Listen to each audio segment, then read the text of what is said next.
Hey everybody, what's going on? I'm going on a pike fishing trip in a few days, so I want to make some more pike spinners. So in today's video, we're going to show you how to do that. I'm going with Courtney's dad and her nephew, and they've never caught a pike. So it's going to be a good time, I hope. I hope to get them on one, so I'm going to slow down on fishing a little bit this trip and hopefully let them catch one. I've caught plenty, believe me. My biggest is 31 inches, little over 6.5 pounds. Pretty big. They come a lot bigger. So, that being said, I'm gonna show you how to make one of these big spinners. If you buy them in the store, they're called the Marabou Meps, or a musky killer. So, and they're pretty expensive. They're right around 10 bucks. You know, you can get some with double hooks that are like 15 bucks. I'll show you some of those. I bought a couple of those, a few of those, I think. I planned on going on a fishing tournament to St. John's for muskie. So I bought a few of them, then ended up not making it. So I just held on to them. So yeah, let's get this video started and teach you at home how to make your own pike spinner. And I gotta tell you too, guys, I've caught some pretty big bass on these things. So let's get started. So I've already made all of these. And I do get results off them, guys, or I wouldn't make as many as you see. Okay guys, I've got one started. Hope you can see everything good. And I've already got the ring around it. What I did was I tied this one, and the spinner was getting into the hook, so it didn't work.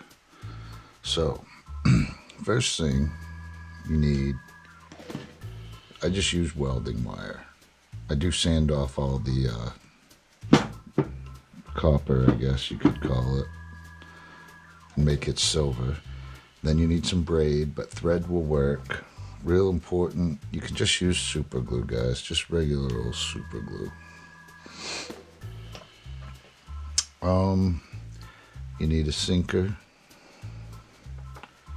Got a white one here. I use beads as a spacer, so I don't have to use all kinds of sinkers and make it really, really heavy. So, first thing you want to do, I like to keep the wire long so I can just manipulate it with my fingers. So I'm going to pinch this here. Then I'm going to come right over the top of my pliers.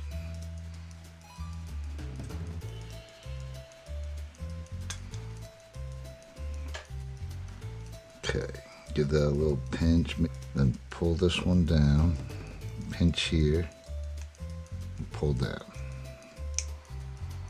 Okay, so now you've got it pinched there. See, this wire's long enough now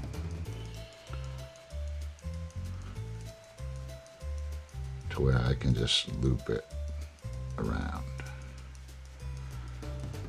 And I try to get as close as I can, clip it off. You still got a sharp edge there, so you want to take care of that. So I'll get another pair of pliers and I'll pinch this, and then I'll get right in there and try to get that as close as I can. Now you don't have to be too perfect, because if you look at the sinkers, they have like a little indent in the bottom. So when you slide that on, it's going to cover up all those twisties pretty much. Okay, so now you've got that. Now we're going to start with the beads. Remember, this has to be spaced out because that spinner is so big. So one thing you have to do is buy beads, the wire, the braid. I mean, it's going to cost a little bit to get started. and the spoons. But once you get all of that, guys, you'll need to get these little crevices too. That's what makes your spoon spin. These white beads are actually glow-in-the-dark beads, so that's pretty cool. So let's see, with all these beads, I got one more. You put that through there. Always make sure your spoon is facing the right way, because if you put it on, then you gotta take it apart. Okay guys, that is, as you can see, the tip of that is way above the hook, and that's what we wanted. Last time I had it like a little bit lower, and as I was casting, it was getting tangled up in the hook. So you have it, guys.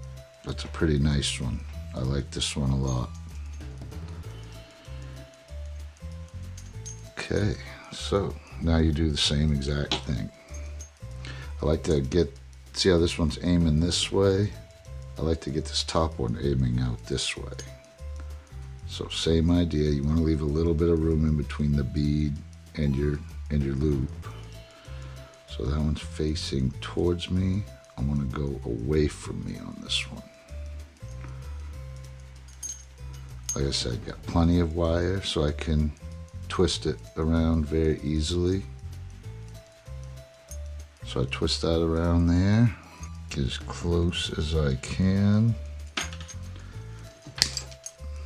Careful, because those pieces fly off. You never know where they're gonna land. Just make sure it's facing away from you. And then you can see that little edge of wire.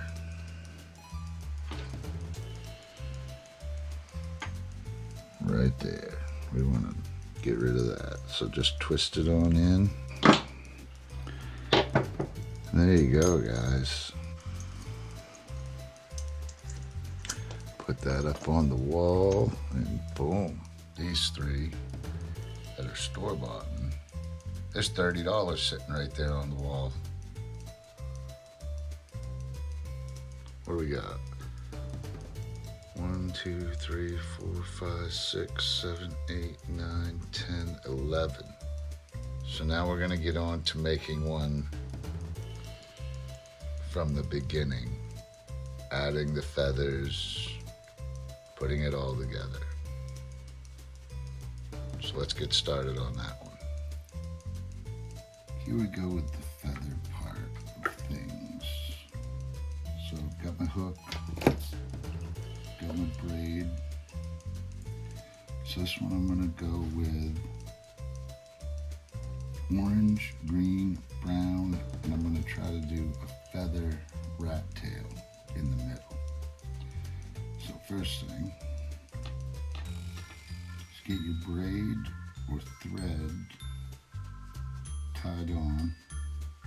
Just a few overhand knots will do. And then these scissors, they're ring splitters and scissors, but they cut braid very, very well. Okay, so I've got the braid attached to the hook. I want to slide that down as far as I can. So I want to get the super glue ready for when I need it. Hopefully that's not clogged up. I'm starting with the red one. I'm going to get that looped around pretty good. Okay, you should be able to set that down, have it not go anywhere. So now I want to get my orange feathers and my brown feathers. Come on. The same length. And you don't want these feathers to go down past the red feather very much. Or down, close to the end of it. We've got those marked. I'm just going to take my pliers, or my scissors rather, and cut that as clean as possible.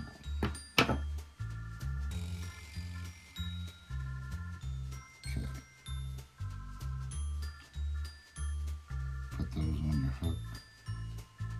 Get that looped. Go around that a bunch of times. Set it down. Start all over. Same idea. Get them to about where you want them. You can always trim feathers around your tail too with a pair of sharp scissors.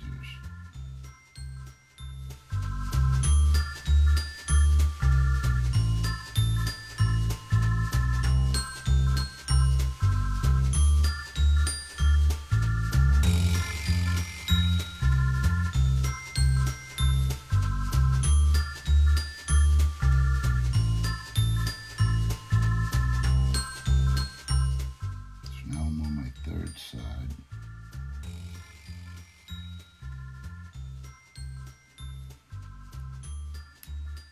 This is where you want to wrap quite a bit.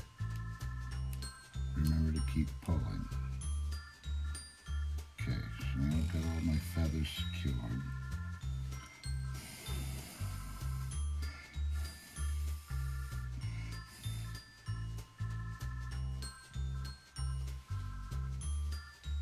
Now I can take my super glue, put some there, on that. You put some on each side.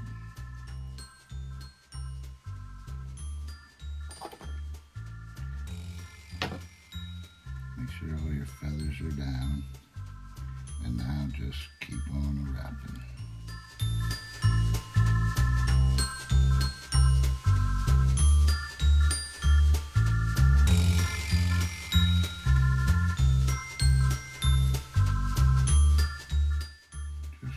Giving it some more wraps over that super glue.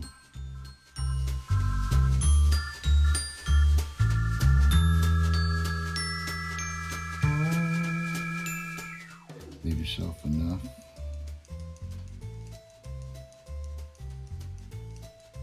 Where you can loop it through.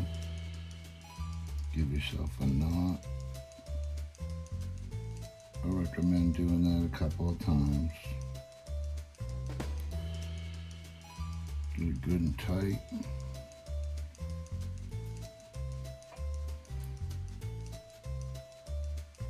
There you go, guys.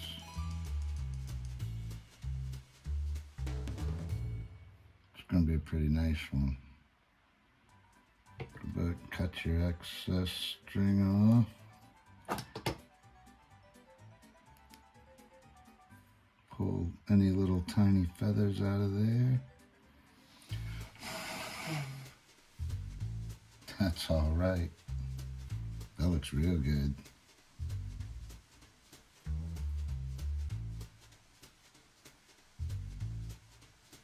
Pretty dang close, guys. Pretty dang close. You can play with the feathers after. Get them all situated, but that come out pretty good, guys. I'm happy with that. And then you're gonna just start all over like we did the green one earlier. Okay, guys, real quick.